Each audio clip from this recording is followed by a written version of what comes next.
Hey folks, back for part 2 here. Now right away we're going to see some goal line movement action, and it's going to highlight some of the things that when I talk about what separates the good from the great. If I were to go out to the junior program right now and we would all sit down and watch a referee who's working high level USHL, maybe a little bit beyond, somebody like Jeff Miller or something like that who is really doing high level stuff, we'll watch how they work a goal line compared to a first-year referee, somebody who doesn't quite have the experience and is working on perfecting their craft.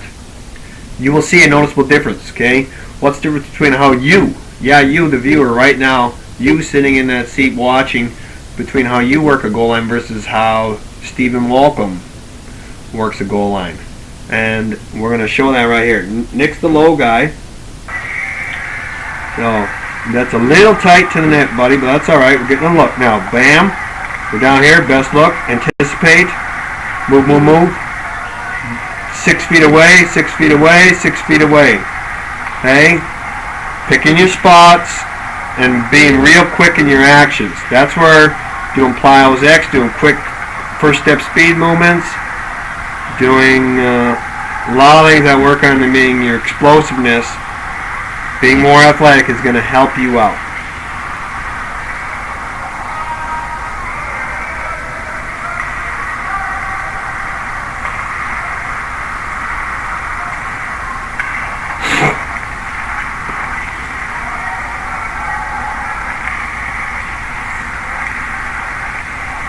Okay?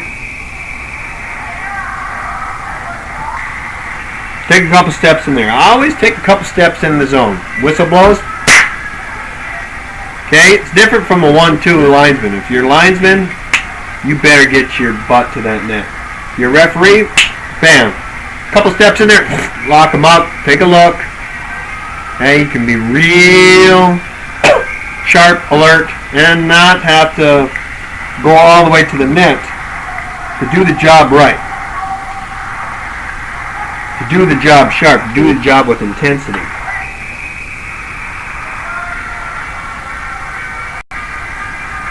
It's 2 steps, folks. A lot of times that's all it is. 2 steps, 10 feet. Rip them.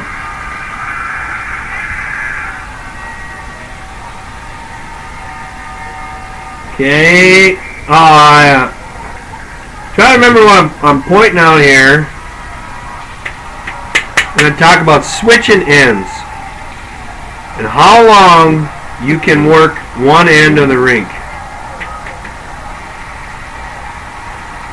I know what I did. I'm going to stop it there. Okay, guys who are starting to work 2-1 system, there's a lot of things we're starting to learn from the 2-2 system that's going to help us in the 2-1, the 1-2, the 2-man, everything beyond. Okay, and one of the things we're really learning is best sight lines, best angles.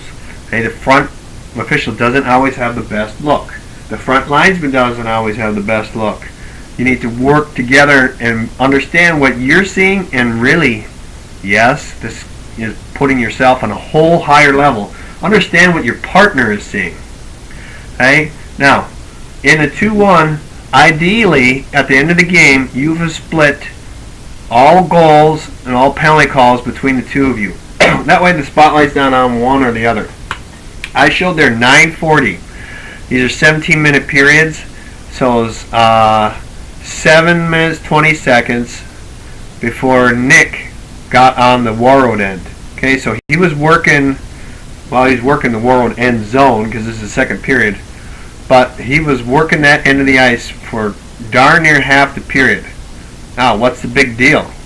Well, like I said, give yourself a different look. Give yourself a different vantage point. Give yourself a different, little bit of real estate to work. If you're always working one end, it might set yourself up for always having some heat in your kitchen. So the way I'll best sum that up is, have you ever worked a game where you have had your partner have all the calls? Everything just seemed to happen in front of Joe Blow, your partner.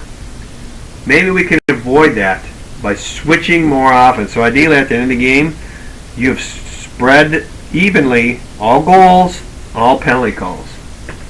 Let's roll.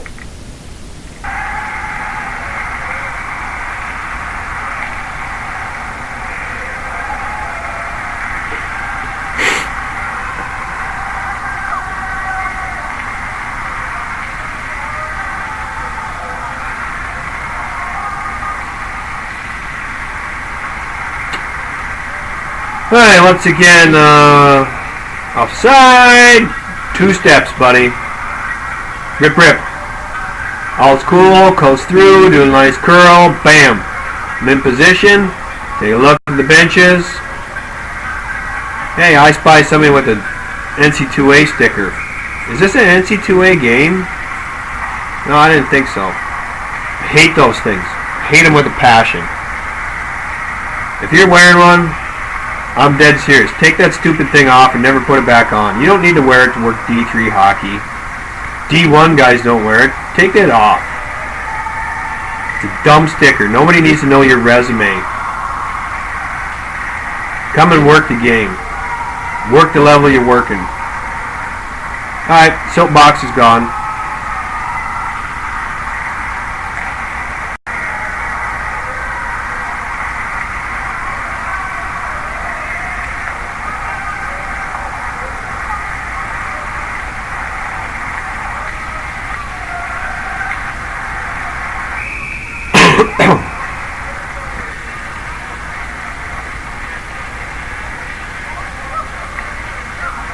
Okay, they're tuned.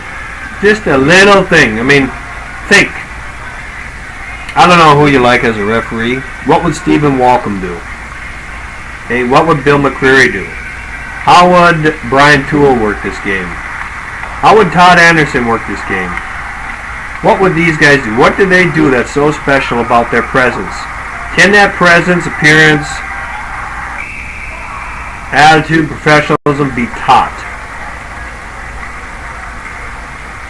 Darn tootin' is what I say. And the problem with evaluators out there is teaching it. Okay? It's a hard thing to get your arms around. How can you teach all that? Well, you do things like we're doing here. I contend that you can teach somebody to do that. If I were to get you to think like an NHL referee, act like an NHL referee, and do what they do what their mental preparation is, do what their off-ice prep is, do what their rules and everything else prep is, do you think you would look and work a game like one? With enough diligent practice, absolutely. Okay, feet moving. I know you're setting your feet. That's not too bad. Hey, that's a different thing there too. That I'll say I better keep my eye on the time. The other thing I'll say there too is, you know, most supervisors just get hard-ons and saying, you got to skate all the way to the goal line. You know why guys set their feet? I'll tell you why they set their feet, because you got better vision. And if you, there's a whack of fucking cooey.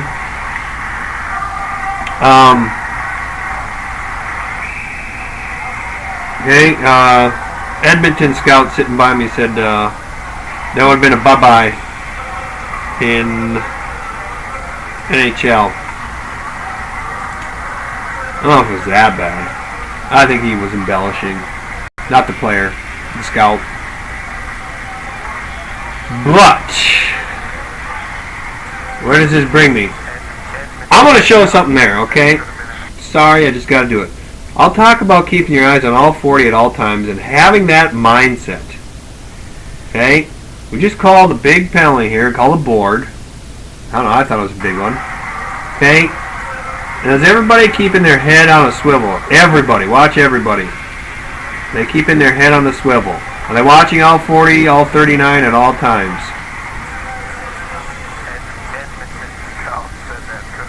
That's a difference.